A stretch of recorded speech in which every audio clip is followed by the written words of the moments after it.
Welcome to the Wha-khem universe, where fan theories come to life, hidden details get uncovered, and your favorite worlds get even more exciting. Let's dive in. Loki's transformation at the end of Season 2 was one of the most poetic and powerful character arcs in the entire MCU. After years of being the trickster, the villain, the anti-hero, he made the ultimate sacrifice, choosing to anchor the multiverse by taking his place at the end of time. Now he sits beyond the branches of reality itself, holding the timelines together like some mythic guardian. But this version of Loki is more than a god of mischief. He's become the god of stories, and that role may be the key to saving everything when Secret Wars comes crashing down.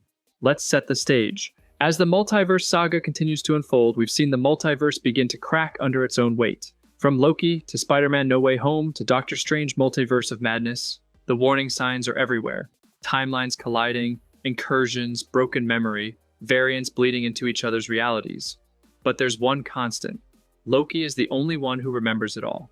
He's outside of time, outside of everything, watching, waiting. While Kang's status as the ultimate villain may be up in the air, that only opens the door wider for a story less focused on brute force and more about metaphysical restoration. Secret Wars doesn't have to end with a giant punch-out. It can end with a rewrite, and that's where Loki steps in.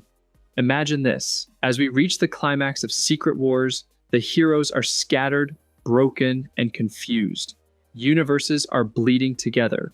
Earth 616 is fusing with the Fox and Sony worlds. Mutants, multiversal variants, cosmic anomalies, all in one chaotic battle.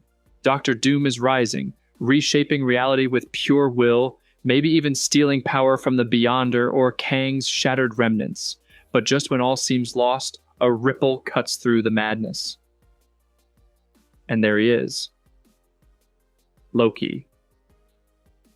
But not the Loki we knew. Not the smug, self-centered one from Avengers, or even the vulnerable one from Ragnarok. This Loki has transcended.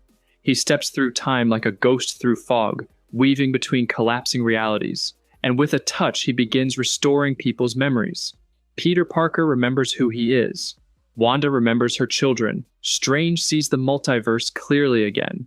The heroes begin to reconnect, not just physically, but emotionally, spiritually, cosmically. Loki doesn't show up with an army or a weapon. He shows up with the narrative, a fail-safe, something hidden in the roots of Yggdrasil itself, maybe placed there by He Who Remains, maybe forged in the void beyond time, a chance to reboot the universe not by erasing it, but by remembering what truly matters.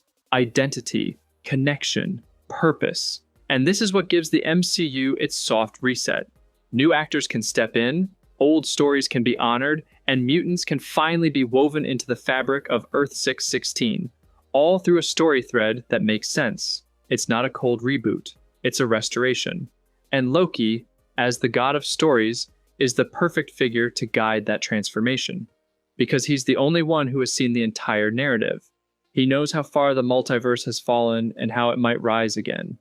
Loki began this journey as a liar and a survivor. He ends it as a guardian and a creator, not with a throne or a crown, but with the quiet strength of someone who's learned to care about others more than himself. That's the arc, that's the heart, and that's why Loki could be the one to close out the multiverse saga, not with a fight, but with a rewrite of fate itself. Thanks for tuning in to the Wha-khem universe. If you enjoyed this video, don't forget to like, subscribe, and share your thoughts in the comments below. Until next time, peace.